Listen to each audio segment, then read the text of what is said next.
자, 여러분 안녕하십니까? 오늘은 교과서 48쪽 과학의 패러다임. 여러분들 차례를 보면은 독서의 방법, 사실적 읽기가 있고요, 추론적 읽기가 있고요, 비판적 읽기, 또 감상적 읽기, 그리고 창의적 읽기가 있습니다. 그 중에서 사실적 읽기의 단원에 있는 글, 과학의 패러다임이라고 하는 글을 배워보도록 하겠습니다. 패러다임 많이 들어봤죠?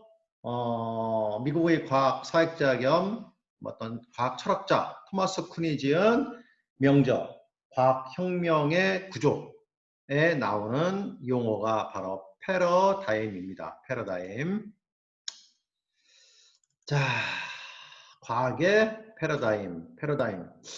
아마 오늘날이 어떤 패러다임의 시기가 아닌가. 이 코로나19를 통해서 코로나19 이전의 시기와 포스트 코로나 이후가 어떤 삶의 방식 이런 것도 굉장히 혁명적으로 뭔가 바뀌지 않을까 그렇게 예상을 합니다. 대면에서 비대면으로, 접촉에서 비접촉으로, 그리고 접촉에서 언택트의 어떤 시대로 교육도 그렇게 대면 수업에서 온라인 수업으로 이 삶 자체가 그리고 세망하는 어떤 기업과 또는 번창하는 어떤 사업 이런 것이 너무나 코로나 이전과 코로나 이후가 너무나 지금 극명하게 대비가 되고 있기 때문에 가장 가까운 사랑하는 사람을 가급적이면 만나지 말아야 된다.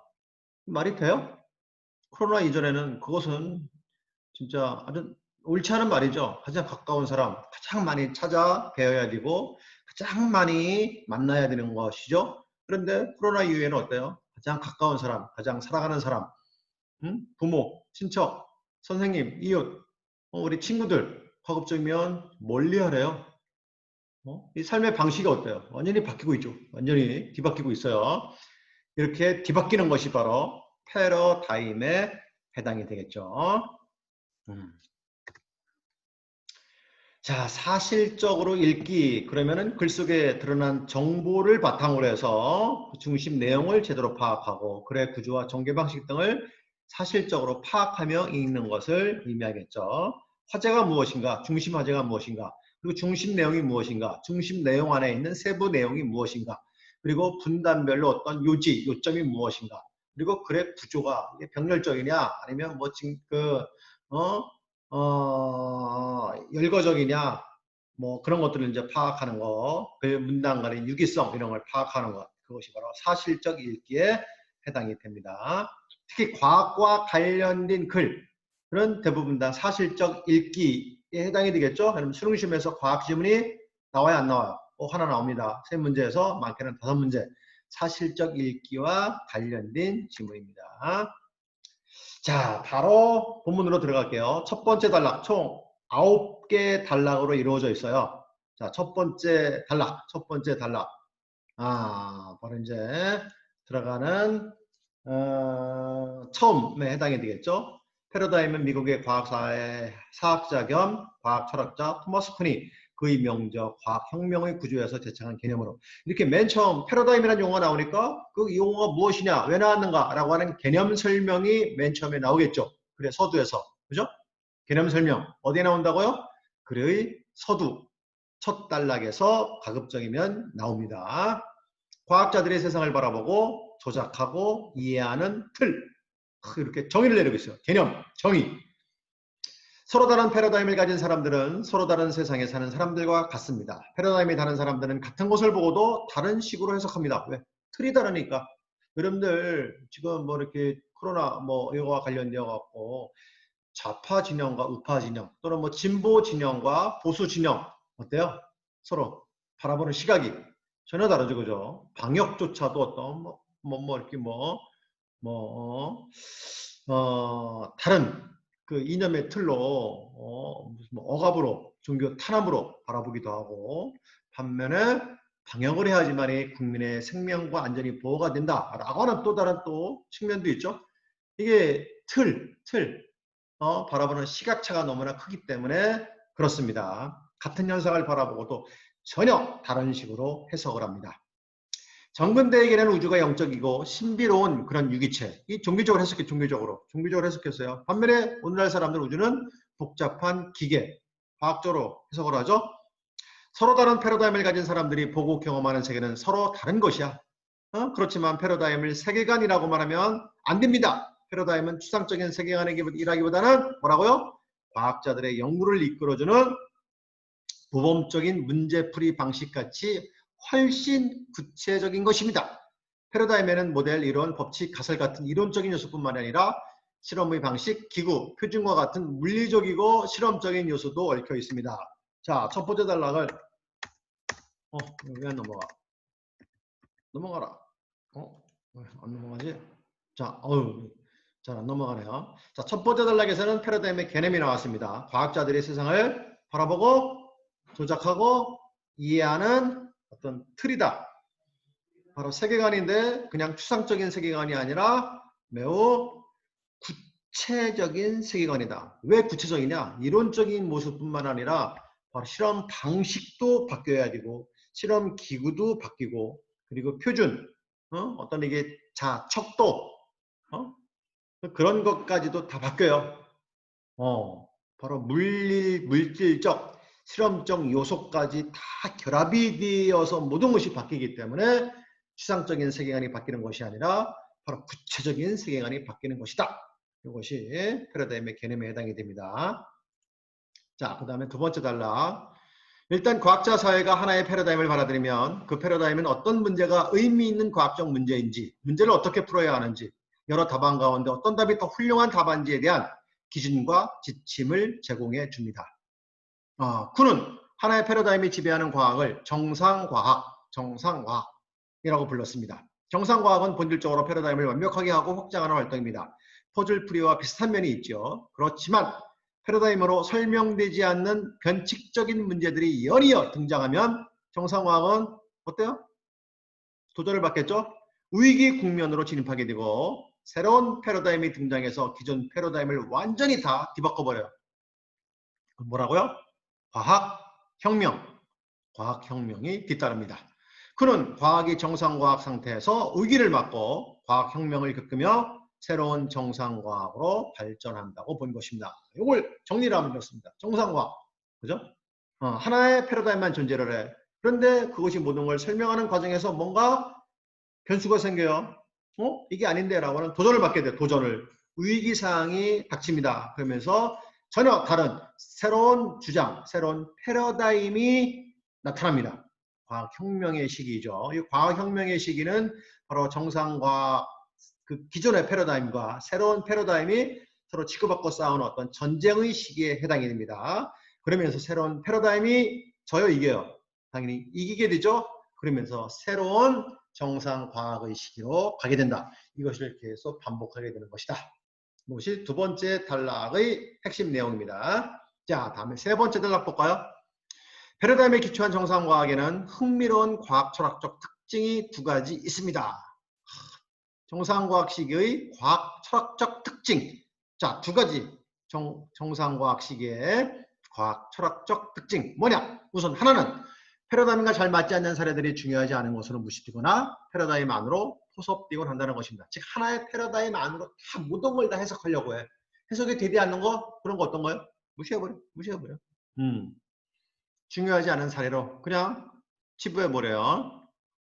흔히 과학자들은 이론에 역행하는 관찰이나 실험 결과가 나오면 그 이론을 폐기한다고 생각하지만 실제로는 한두 가지의 변칙 사례 때문에 패러다임을 포기하는 일은 드뭅니다. 뉴턴의 고정 물리학 패러다임은 수많은 현상을 성적으로 설명했지만 철왕성의 궤도에 대해서는 예상치 2배에 달하는 오차가 나서 과학자들이 골머리를 앓았습니다. 정통적인 과학 철학에 의하면 이럴 때 뉴턴 역학은 폐기되어야 합니다. 실제로 19세기 초에 이 문제를 고민했던 과학자 중에는 뉴턴과 다른 형태로 중력 이론을 제창한 사람들도 있었습니다. 그렇지만 과학자 공동체의 대다수가 뉴턴의 어떤 만일력, 그런 역학을 포기하지 않았고 다른 방법을 찾았습니다. 철왕성 다음에 또 다른 행성이 존재할지 모른다고 생각하고 그 행성을 찾기 시작했고, 철왕성의 궤도가 뭔가 약간 이탈해. 이게 한쪽으로만 뭔가 중력이 작용하는 것 같지 않아? 그럼 뭔가 다른 쪽으로 뭔가 작용하는 중력, 인력이 있지 않을까? 그래서 바로 그 천왕성의 바깥쪽, 다른 쪽에 어떤 다른 행성이 있어. 그름이 뭔가 잡아다니는 것이 아닐까? 라고 생각해서 그 다른 행성을 찾기 시작해서 결국은 예상되는 위치에 뭘 발견했어요? 바로 해왕성을 발견했습니다. 해왕성이 잡아다니는 거야. 해왕성이 잡아다니기 때문에 천왕성의 궤도가 조금 뭔가 생각했던 것에서 오차가 생기는 거죠. 즉 바로 뉴턴의 만유인력 법칙, 그 역학의 범주 안에서 결국 해결책을 찾았어요? 못 찾았어요? 찾았습니다. 그죠? 찾았죠? 자, 이렇게 패러다임은 예상과 다른 한두 가지의 반증 사례로는 폐기가 돼야 안 돼요? 안 됩니다. 반증이 과학의 핵심이라는 생각은 실제 과학 활동과 잘 부합하지 않습니다. 자, 그 다음에 두 번째 정상과학 시기의 과학 철학적 특징 두 번째. 자, 두 개의 패러다임이 공존하는 과학혁명계는 과거의 패러다임을 계속 고수하는 과학자와 새로운 패러다임을 받아들이는 과학자 사이에 합리적 소통이 어렵죠? 서로 고집하기 때문에 내가 오라 라고 서로 치고받고 싸워요. 합리적 소통 불가능합니다. 그런 이러한 소통의 어려움을 공약 불가능성, 서로 공통 분모가 거의 없어요. 철학적 개념을 압축했습니다. 하나의 잣대로 경쟁하는 두 주장을 비교하는 것이 어렵다는 뜻입니다. 과거의 패러다임은 많은 자연현상을 성공적으로 설명해 왔지만 한두 가지의 변칙적인 현상을 잘 설명하지 못합니다. 반면에 새로운 패러다임은 한두 가지의 변칙적인 현상을 잘 설명하지만 일반적으로 잘 알려진 다른 현상들에 대해서는 기존의 패러다임만큼 잘 설명하지 못하는 경우가 많습니다.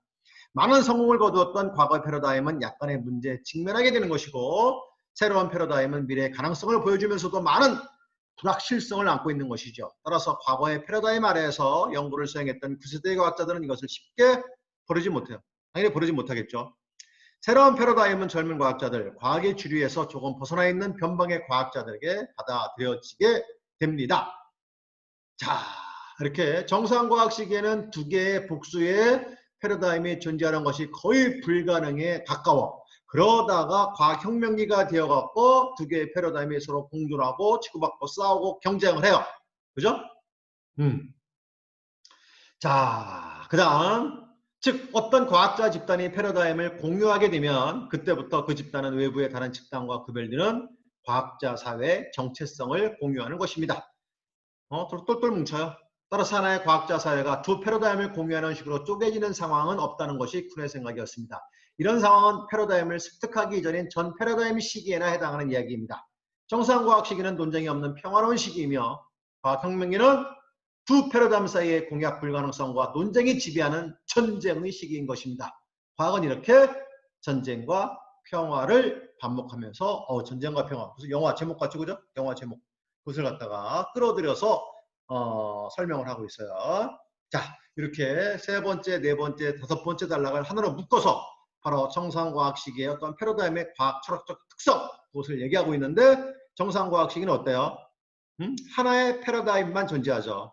그래서 그것과 맞지 않는 다른 사례들은 어때요? 그냥 무시되거나 아니면 패러다임 안으로 포섭하려고 하죠. 포섭하려고.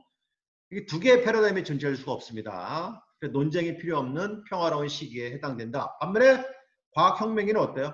두 개의 패러다임이 과거의 패러다임과 새로운 패러다임이 치고받고 싸우죠. 둘 사이는 어때요? 합리적으로 소통을 해요? 아닙니다. 합리적 소통이 어렵습니다. 불통입니다. 공약 불가능성입니다. 논쟁이 지배합니다. 서로 치고받고 싸워요. 그러다가 새로운 패러다임이 승리하게 되죠. 이렇게 과학은 전쟁, 두 개의 패러다임이 치고받고 싸우는 어떤 과학혁명기와 평화, 정상과학 시기, 하나의 패러다임만 존재하는 이것이 서로 반복하면서 발전하게 된다. 알겠죠? 자, 그 다음 여섯 번째, 일곱 번째, 여덟 번째, 아홉 번째 단락은 다음 시간에 할까요? 오늘은 여기까지 할까요? 그럼요. 요 6단락, 7단락, 8단락, 9단락은 다음 시간에 하도록 하겠습니다.